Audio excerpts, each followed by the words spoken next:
तर ही थेट दृश्य आपण पाहतोय गडचिरोलीमध्ये देवेंद्र फडणवीस आता पोहोचलेले आहेत। आदिवासी बांधवांसोबत त्यांनी चर्चा केलेली आहे। आता ते सध्या बसनं प्रवास करतायत। ही दृश्य गडचिरोलीमधील आपण पाहतोय।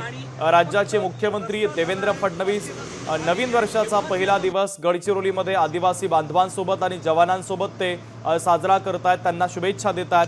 त्यांनी विद्यार्थ्यांसोबत देखील संवाद साधलेला आहे, आदिवासी बांधवांसोबत देखील संवाद साधलाय।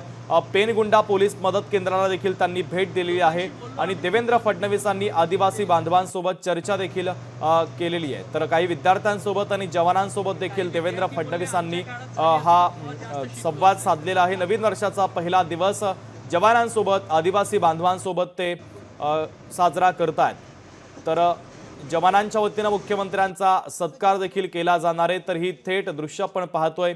बसमधून देखील त्यांनी आता प्रवास केलेला आहे। अहेरी येथूनही बस सेवा सुरू करण्यात आली। अहेरी ते गर्देवाडा एसटी बस सेवा सुरू करण्यात आली आणि या बस सेवेचा शुभारंभ मुख्यमंत्री देवेंद्र फडणवीसांच्या हस्ते करण्यात आला। बस सेवा सुरू होताच देवेंद्र फडणवीसांनी या बस मार्गे प्रवास देखील केलेला आहे। अहेरी ते गर्देवाडा एसटी बस सेवा मुख्यमंत्री देवेंद्र फडणवीसांच्या हस्ते सुरू करण्यात आली। देवेंद्र फडणवीसांनी बसनं प्रवास देखील केलेला आहे। त्यांनी पेनगुंडा पोलीस मदत केंद्राला देखील भेट दिली। 75 वर्षानंतर या भागामध्ये बस सेवा सुरू होते, याचा मला आनंद आहे, असं देवेंद्र फडणवीसांनी म्हटलेलं आहे। 75 वर्षानंतर बस चालू झालेली आहे, त्याचं उद्घाटन मी केलेलं आहे। पेनगुंड्याला त्या ठिकाणी एक नवीन आउटपोस्ट तयार करून एक प्रकारे आता गडचिरोली जिल्ह्यातली सगळी कनेक्टिव्हिटी जी छत्तीसगडशी आपल्याला करायची आहे त्याचं काम देखील आपण सुरू केलेलं आहे। विशेषतः आपल्याला कल्पना आहे की ज्या भागामध्ये माओवाद्यांचा मोठ्या प्रमाणात डॉमिनन्स होता, आता तिथे आपला डॉमिनन्स तयार झालेला आहे आणि सगळ्या प्रकारे लोकांनी माओवादाला नाकारलेला आहे। 12 गावांनी ठराव करून माओवाद्यांना राशन पाणी नाकारलं। त्यांनी जे आयडी लावले होते ते सगळे पोलिसांकडे जमा केले आहेत। त्यामुळे एक नवीन पहाट ही या ठिकाणी गडचिरोली जिल्ह्यामध्ये तयार झालेली आहे। जे मी सारखं सांगायचो की ह्याला महाराष्ट्राचा शेवटचा जिल्हा म्हणू नका, हे महाराष्ट्राचं प्रवेशद्वार आहे। हा पहिला 12 गावांनी ठराव करून माओवाद्यांना राशन पाणी नाकारलं। त्यांनी जे आयडी लावले होते ते सगळे पोलिसांकडे जमा केले आहेत। त्यामुळे एक नवीन पहाट ही या ठिकाणी गडचिरोली जिल्ह्यामध्ये तयार झालेली आहे। जे मी सारखं सांगायचो की ह्याला महाराष्ट्राचा शेवटचा जिल्हा म्हणू नका, हे महाराष्ट्राचं प्रवेशद्वार आहे। हा पहिला जिल्हा आहे। तसं ट्रान्सफॉर्मेशन आम्ही सुरू केलं आहे आणि मला विशेष आनंद आहे, कोनसरीचा हा जो प्रकल्प ज्याचं भूमिपूजन मुख्यमंत्री असताना मी केलं होतं, आता त्याच्या पहिल्या फेजचं उद्घाटन या ठिकाणी करतोय। अनेक प्रकल्पांचं आज उद्घाटन भूमिपूजन होत आहे। 10,000 लोकांना रोजगार मिळाला आहे।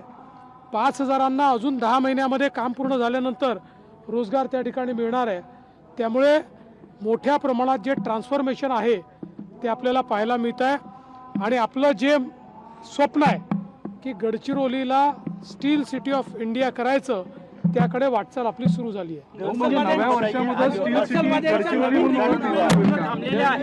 नक्षलवाद्यांच्या नवीन रिक्रुटमेंट गडचिरोली जिल्ह्यात थांबलेले आहेत, उलट सरेंडर करतात, आज पण सरेंडर आहे।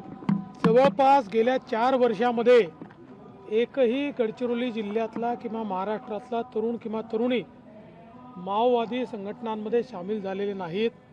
पूर्णपणे ते ड्रेन आउट झालेले आहेत। त्यांचे जे वरिष्ठ जे नेतृत्व आहे, केडर आहे, ते मोठ्या प्रमाणात सरेंडर करत आहे। मागच्या काळात मी सरेंडर करता आलो होतो, आजही सरेंडर होणार आहे। त्यामुळे हळूहळू लोकांचा विश्वास भारताच्या संविधानावर आहे, आता तो माओवादावर नाही। पूर्णपणे कंबरडा मोडला जाईल आजच्या सरेंडर नंतर। खूप मोठं कंबरडा मोडलेलाच आहे, अजून मोडलं जाईल। 75 वर्षानंतर स्वातंत्र्याच्या पहिल्यांदा तिथे बस चाललेली आहे, त्या भागामध्ये काय मला असं वाटतं लोकांचा आनंद मला पाहायला मिळाला की स्वातंत्र्याच्या 77 वर्षानंतर आज त्यांना या ठिकाणी बसमध्ये बसता आलं, बस त्या ठिकाणी चालली, याचा त्यांना आनंद वाटतो। धनंजय मुंडेवरून नाराजी आहे महायुतीमध्ये आणि क्या कहेंगे आज से जो बस सेवा शुरू हुई है उसके बारे में क्या कहेंगे? आज गडचिरोली में बहुत महत्वपूर्ण दिवस है। साल के पहले दिन आज अहेरी से गर्देवाड़ा ये बस शुरू हुई है। 77 साल बाद पहली बार बस सिस्टम यहाँ शुरू हुई है। जो रास्ते और पुलिया बनाए हैं उसके कारण ये शुरू हो पाई है। हमारी पुलिस ने यहाँ पर जिस प्रकार से माओवादियों के साथ टक्कर लेकर और गांव के लोगों ने जिस प्रकार से उसमें मदद की है, इसके कारण एक बड़ा परिवर्तन नज़र आ रहा है। आज हम लोगों ने पेनगुंडा में भी एक नया आउटपोस्ट चालू किया है, जिसके कारण पूरे तरीके से जहां माओवादियों का डोमिनेंस था वहां अब हमारा सरकार का पुलिस का डोमिनेंस दिखाई पड़ता है।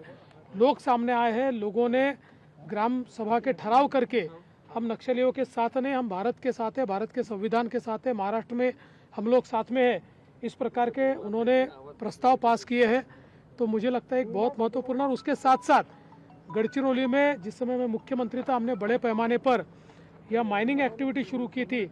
आज कोनसरी में जो 2018-19 में मैंने जिसका शिलान्यास किया था, आज उसी का उद्घाटन करने के लिए मैं आया हूँ। बड़े पैमाने पर यहाँ पर स्पॉन्ज आयरन है, स्टील है, इसके निर्माण होने वाला है। और हमारी गढ़चिरौली ये next steel city of India इस रूप में जानी जाएगी। 10,000 लोगों को काम मिला है। अगला फेज़ अभी कुछ 18 महीनों में उनको कंप्लीट करना है, उसमें और 5,000 लोगों को काम मिलने वाला है। कुल मिलाकर 50,000 लोगों को काम कैसा मिले, इस प्रकार का हमारा प्रयास है। गढ़चिरौली का चित्र पूरे तरीके से हम लोग बदल रहे हैं। सर ये प्लांट और आने वाले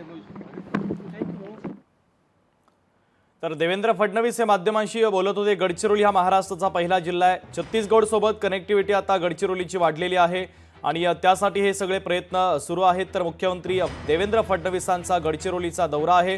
तर गडचिरोलीला स्टील सिटी ऑफ इंडिया करायचा आहे असं देखील त्यांनी म्हटलंय। लोकांनी माओवादाला नाकारलेलं आहे असं महत्त्वाचं विधान देखील त्यांनी केलेलं आहे। तर गडचिरोलीचं चित्र आम्ही आता बदलवत आहोत असं महत्त्वाचं विधान देखील मुख्यमंत्र्यांनी केलेलं आहे। मुख्यमंत्र्यांच्या हस्ते आज अहेरी ते गर्देवाडा एसटी बस सेवेचा शुभारंभ करण्यात आला। गडचिरोलीला स्टील सिटी करण्याकडे आमची वाटचाल सुरू आहे असं महत्त्वाचं विधान देवेंद्र फडणवीसांनी केलं आहे। लोकशाही मराठी ऐका, पहा, जागरूक रहा।